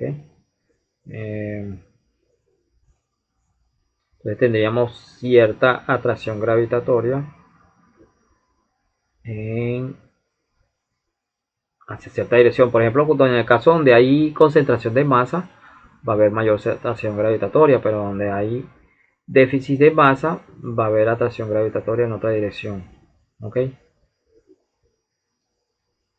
Siempre donde hay mayor atracción gravitatoria, siempre va a apuntar donde hay mayor masa. Pero donde hay menos masa, va a apuntar en dirección contraria. Al final todas esas fuerzas o todas esas direcciones gravitatorias se van a unir en un centro de masa. ¿Ok? Que no es necesariamente el centroide del esferoide, sino más bien un centro de masa eh, diferente. ¿Ok? Bien, ya dijimos, ok, em, dado que la masa de la Tierra no es uniforme en todos los puntos y la dirección de masa, dado que la masa de la Tierra no es uniforme en todos los puntos y que la dirección de la gravedad cambia, la forma del geoide no es una superficie uniforme, sino que presenta una serie de irregularidades, ¿ok? Causadas por la distinta composición mineral del interior de la Tierra y sus distintas densidades. Esto es mm, eso, pues, o sea, en zonas donde tengamos mayor concentración de cuerpos más densos, o sea, rocas más densas, ok, obviamente vamos a tener mayor atracción gravitatoria. Pero en zonas donde no, donde sucede lo contrario, donde no hay, este, donde la densidad de las rocas es más baja, obviamente ahí va a haber menor atracción gravitatoria. Y entonces, por ende, la distribución perdón, la forma de ese geoide no va a ser una forma regular, ok. Entonces, esto implica que para cada punto sobre la superficie terrestre existe una distancia desde el centro de la Tierra al punto del geoide. Ok, al punto de la superficie del geoide. Ok. Entonces, esto es básicamente lo que es el geoide, o sea, una superficie teórica e hipotética. Ok. Que más o menos está representada por el nivel medio del mar. Ok. Y obviamente esa superficie va a estar más acentuada y está por debajo de los continentes, ok, este, porque es esa zona donde hay mayor atracción gravitatoria. En el caso de las zonas donde están los mares, bueno, esa superficie prácticamente representa la misma superficie del mar. Y ya vamos a ver cómo se diferencia con el elipsoide, ok, cómo se diferencia el elipsoide del geoide, ok. En el caso de un elipsoide, en el caso del geoide dijimos que era esa superficie que representa de la atracción gravitatoria, ¿no? Desde el punto donde las masas logran un equilibrio gravitatorio. Pero en el caso del elipsoide de referencia, no es más que una superficie matemática, ¿ok? Es una superficie eh, geométrica de una forma muy conocida, ¿ok? Y al ser una superficie muy conocida, una forma volumétrica, podemos representarla a través de una ecuación matemática, ¿ok? Entonces ya vemos la diferencia. Un elipsoide tiene una forma geométrica definida, ¿ok? Y se puede representar a través de una ecuación matemática muy sencilla. Mientras que un geoide, el geoide es el resultado de una distribución de masas sobre todo lo que es la superficie terrestre, y este es el resultado de esa concentración de diferentes densidades sobre la Tierra, ¿ok? Y por eso es que es sumamente irregular, ¿ok? Porque la densidad no es uniforme sobre la superficie terrestre. Entonces, como ya dijimos, la forma de un elipsoide se asemeja a una esfera achatada por los polos, ¿ok? No existe una figura geométrica que la represente, ¿ok? Debido a que fundamentalmente a las irregularidades existentes sobre la superficie terrestre, que ya lo dijimos o sea, ya lo definimos como el geoide, ¿ok? Estas irregularidades de la Tierra son detectables y no son extrapolables a todos los puntos simétricos de la Tierra, ya que no existe un único modelo matemático que represente toda la superficie terrestre para lo que cada continente, nación, ¿ok? Emplean un modelo matemático distinto de forma que se adapte mejor a la forma de la Tierra en la zona de interés. ¿Ok? Esto significa que yo pudiera definir un geoide, o perdón, un elipsoide, eh, obviamente representado por una ecuación matemática muy precisa, pero, o sea, porque define la forma de un elipsoide, pero que es válido solamente para una región específica del planeta, ¿ok? Por ejemplo, si alguien define un elipsoide en España, no va a ser válido si vuelven a representar un elipsoide, qué sé yo, en la región de Argentina o donde sea. O sea, cada región va a tener su propio elipsoide, ¿ok? Porque es válido de acuerdo a los cálculos que se hicieron en esa región, ¿ok? Pero es muy preciso en su entorno donde fue calculado, ¿ok? Este elemento de representación de la Tierra se le denomina elipsoide, ¿ok? Y no es más que una forma de representar la Tierra de acuerdo o sea, de manera de aproximarla a una especie de esfera achatada por los polos, ¿ok? Pero, repito, es válida solamente para una región en específico a la cual fue calculada. Entonces, el elipsoide, por lo tanto, será la superficie geométrica que se puede expresar mediante un modelo matemático que más se adapte a la superficie real de la Tierra. Aquí habría que agregar que a un lugar en específico de la Tierra, ¿ok? De manera que pueda ser utilizada como sistema de representación. Este elipsoide será adaptado al geoide teórico en un punto en concreto denominado datum. Ese punto en concreto es un punto donde coinciden tanto el elipsoide como el geoide, y por eso se conoce con el nombre de datum, ¿ok? Entonces, vamos a ver, ¿ok? El elipsoide de referencia, ¿ok? Se puede representar, ya dijimos que tiene una forma particular como especie de un elipsoide, ¿ok? Y está caracterizado por ser un elipsoide, tiene un eje mayor, un semieje mayor, un semieje menor, ¿ok? Entonces, el semieje mayor está representado por la letra A y el semieje menor está representado por la letra B, ¿ok? Se asume que en este caso el semieje mayor obviamente es igual en dos direcciones, mientras que el semieje menor es el único que es diferente. Ok. También consideramos entonces una ecuación que nos representa lo que es el achatamiento, ¿ok? ¿Qué tan achatado es ese elipsoide? ¿Ok? De acuerdo a esta fórmula, que es F, que representa el achatamiento o el aplanamiento, es igual a el semieje mayor menos el semieje menor entre el semieje mayor. En el caso de la Tierra, si nosotros consideramos cuál es el valor máximo del semieje mayor y el semieje menor, ese valor nos daría aproximadamente 303,71, ¿ok? Ya que la Tierra tiene un radio ecuatorial de 6.378 kilómetros y un radio polar de 6.357 kilómetros. Esos serían los valores que nosotros tendríamos del aplanamiento de la Tierra.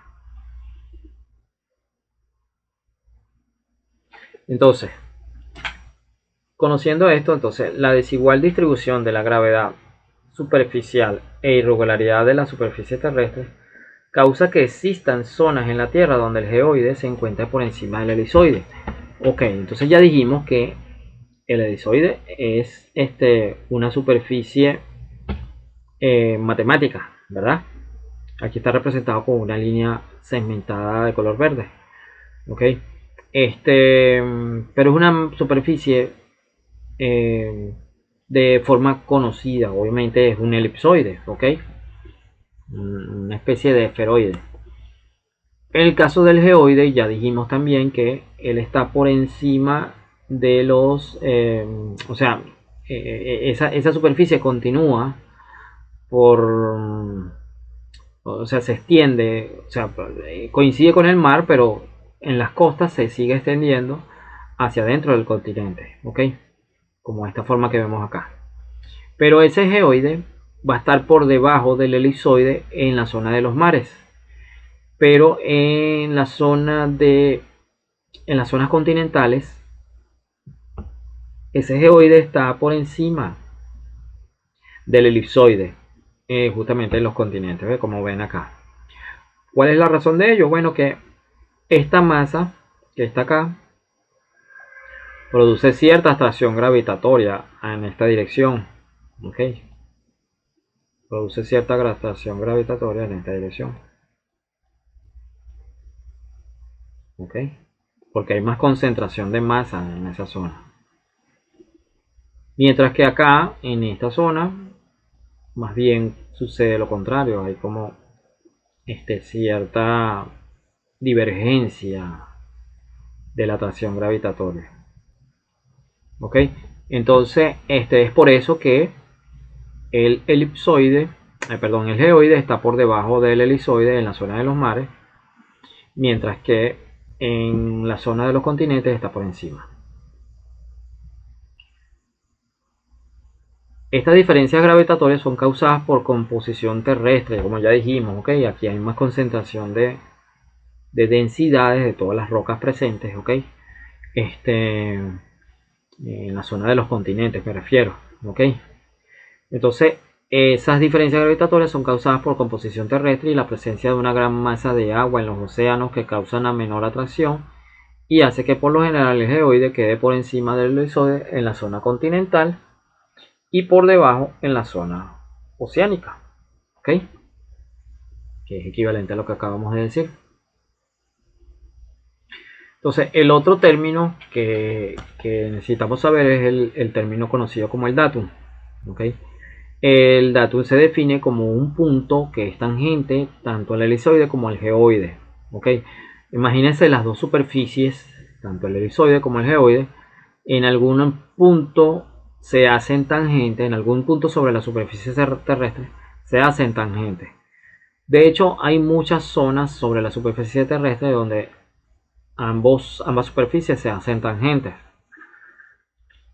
Entonces, algunos de esos puntos donde ambos coinciden se han convertido o se han tomado como valores de referencia para convertirlos en datum, ¿ok?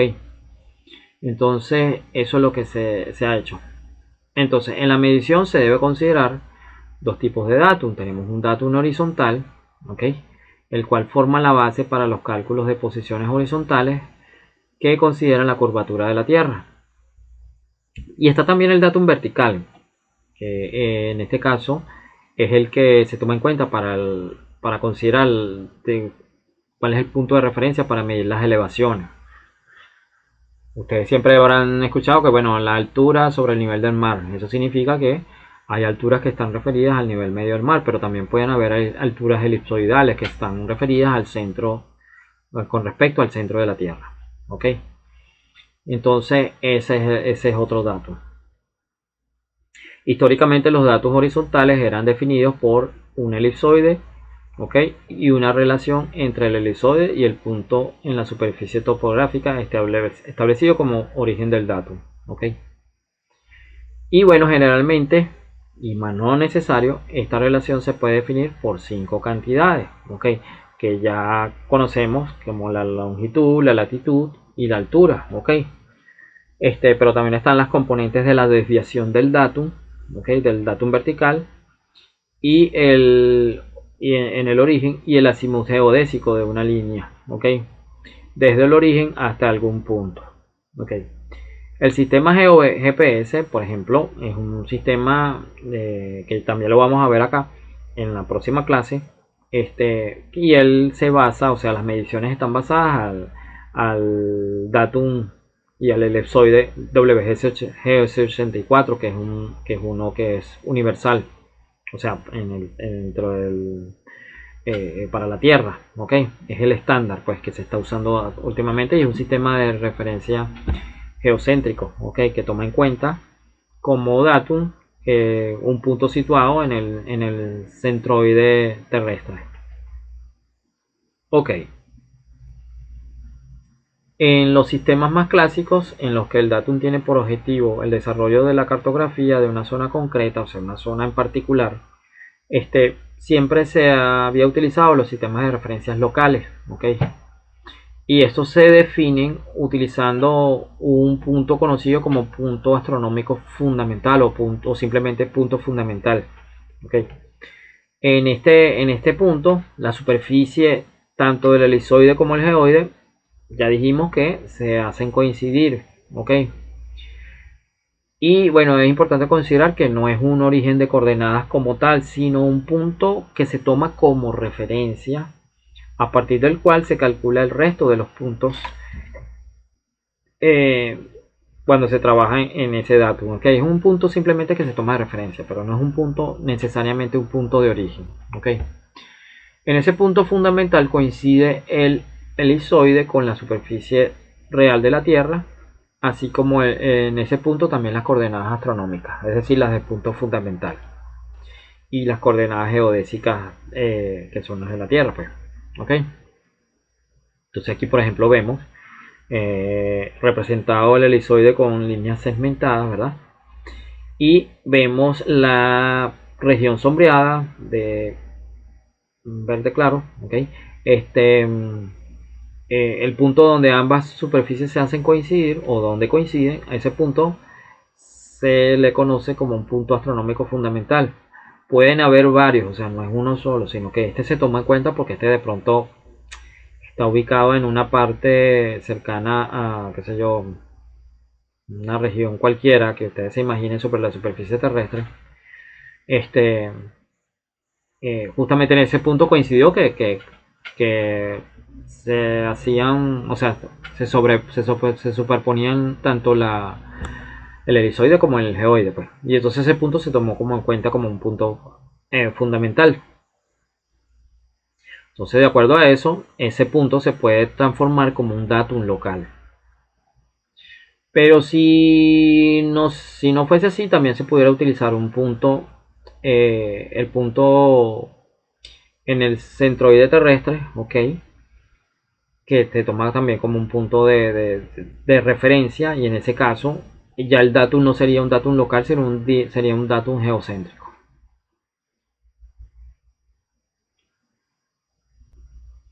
Entonces, volviendo al caso del punto fundamental, ok, entonces en ese caso un datum debe estar compuesto de un elipsoide, ok, definido, ya dijimos que era el semieje menor y el semieje mayor, y el valor del aplanamiento o del achatamiento, ok. El punto fundamental, que ya dijimos, es el punto donde coincide la superficie del elizoide con el geoide. Ese punto fundamental es el que se tomaría en cuenta para definir el datum, ok. Pero realmente el datum no es nada más que ese punto, sino que también es un conjunto de valores, ¿ok? Entonces, por eso que estamos definiendo aquí, el datum debe estar compuesto por, ya dijimos, por los valores A y B, que son del semieje menor y el semieje mayor. El aplanamiento también debe estar constituido por el punto fundamental, ¿ok? Este, Y ese punto fundamental obviamente tiene coordenadas de longitud y latitud, ¿ok? Y un azimut también, ¿ok? Que representa una dirección con respecto al origen en el punto, fundamental. Esa dirección también va a estar asociada a una desviación, y esas desviaciones se conocen como eta, ¿ok? La letra griega eta, ¿ok? Que representa la desviación en la vertical, y psi, que es la letra griega psi, representa la desviación en el meridiano, ¿ok? Ya lo vamos a ver en esta figura que vamos a ver a continuación. Estas dos desviaciones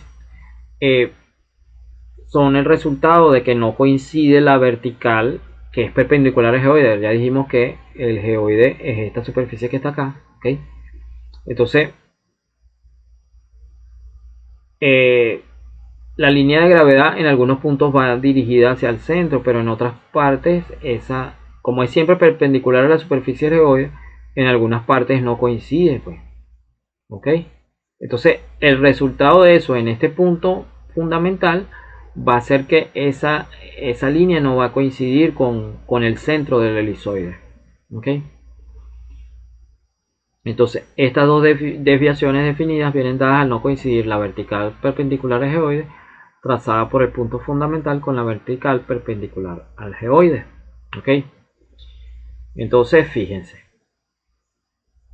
esta desviación vertical resulta cuando no coincide la vertical en el geoide con la vertical en el elipsoide.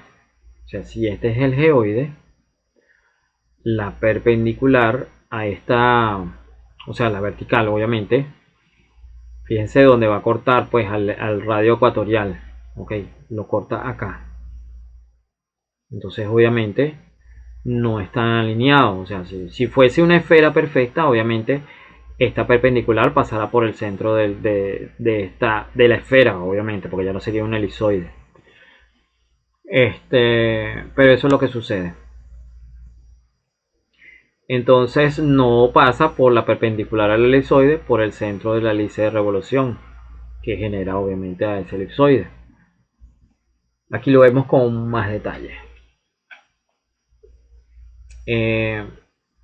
Tenemos un punto sobre la superficie de ese elipsoide donde también coincide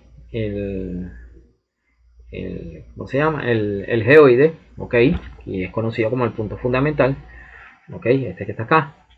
Entonces en ese punto tenemos la vertical, o sea, la línea vertical que se debería apuntar hacia el centro de la Tierra, pero como no está apuntando hacia el centro, entonces hay una desviación, ok, y esa desviación que se está produciendo en la dirección vertical, esa es la que se conoce como desviación vertical. Del mismo modo, pudiera pasar también que esta línea, fíjense que aquí está coincidiendo con el eje de la Tierra, pero puede ser que esta línea que vemos acá no coincida con el eje de la Tierra, sino que esté desviado un poco hacia los lados, ok. En ese caso tendríamos la desviación horizontal, ok, que es la desviación del meridiano, ok, representada por la letra psi, que aquí no la coloqué, pero es psi, ok. Y no es más que la desviación sobre la vertical, que hace que la latitud no pase por el centro 000, o sea, por acá. Si no pasa por acá, entonces hay una desviación tanto horizontal como vertical, ok. Entonces, de esta manera se genera un punto ficticio, ok, que llamamos S, que pudiera o no estar situado en el eje de rotación de la Tierra, o sea, en el eje polo norte, polo sur, ok. Si este punto está situado sobre el polo norte, o sea, sobre el eje del polo norte, polo sur, la desviación sobre el meridiano sería 0, o sea, si está este punto obtenido sobre el mismo eje, entonces la desviación es 0, pero si está desviado, obviamente ya no va a ser 0. Hay que recordar que tanto la desviación sobre el meridiano como la desviación sobre la vertical únicamente es evaluada para el punto fundamental y no para la totalidad de las posiciones geográficas del sistema. Que independientemente de su desviación toma su origen en el meridiano de Greenwich. ¿Ok? Esto más o menos como para que ustedes vean de dónde salen las cosas, ¿no?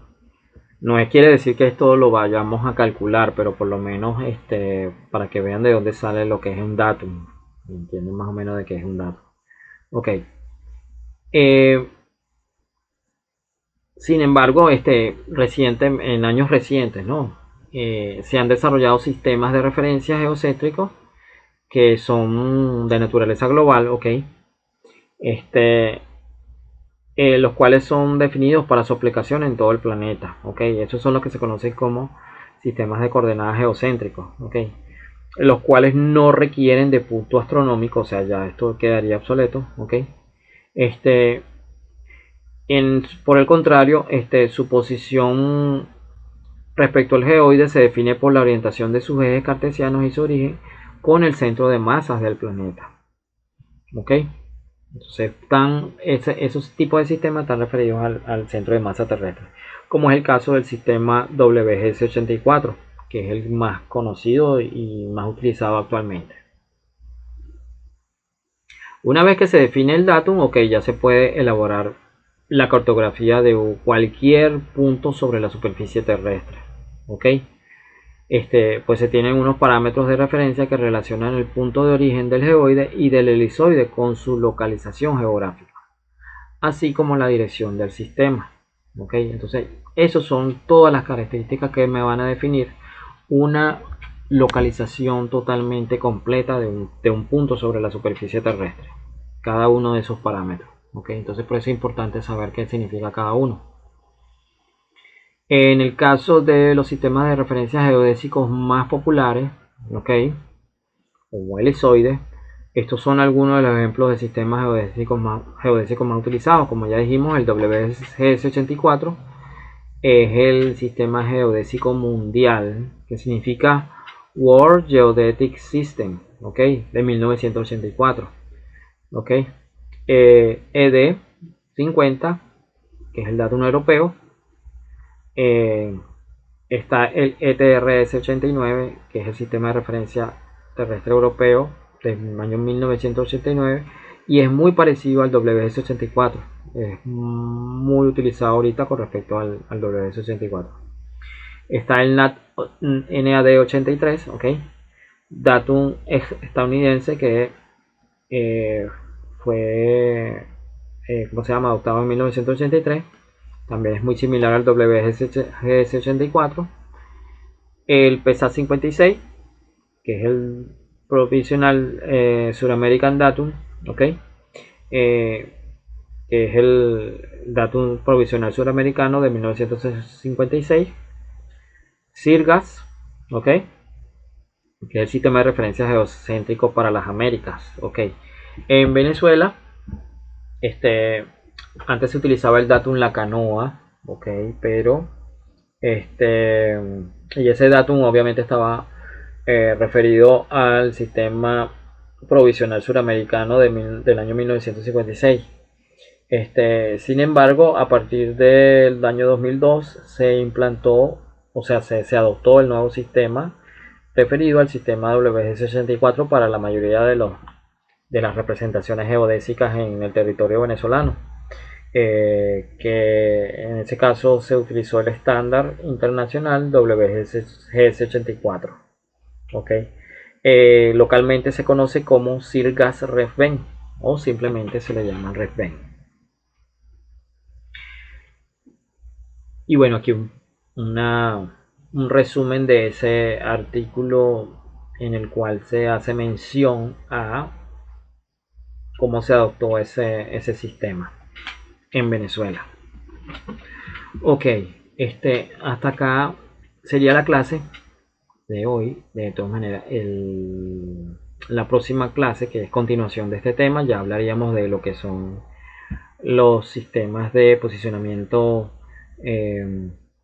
satelital, ok, y podríamos hacer un pequeño ejercicio de cálculo de coordenadas, de transformación de coordenadas UTM a coordenadas geográficas o viceversa.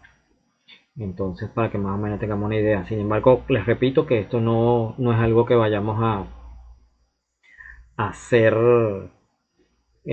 siempre, porque ya la mayoría de los software que se utilizan con fines de investigación o fines de cálculos geodésicos, topográficos, o sea, ya prácticamente ya esos software ya tienen la capacidad de hacer los cálculos de manera automática, pero sin embargo es muy útil y muy didáctico saber cómo se pueden obtener de forma manual con una simple hoja de cálculo o una calculadora. Ok, bueno, entonces esta es la primera parte de este tema y próximamente le estaré enviando la próxima clase. Bueno, que estén bien. Cualquier consulta que tengan, por favor me escriben tanto el correo como por el grupo. Y bueno, yo intentaré responder a todas sus preguntas. Bueno, nos vemos hasta la próxima. Saludos.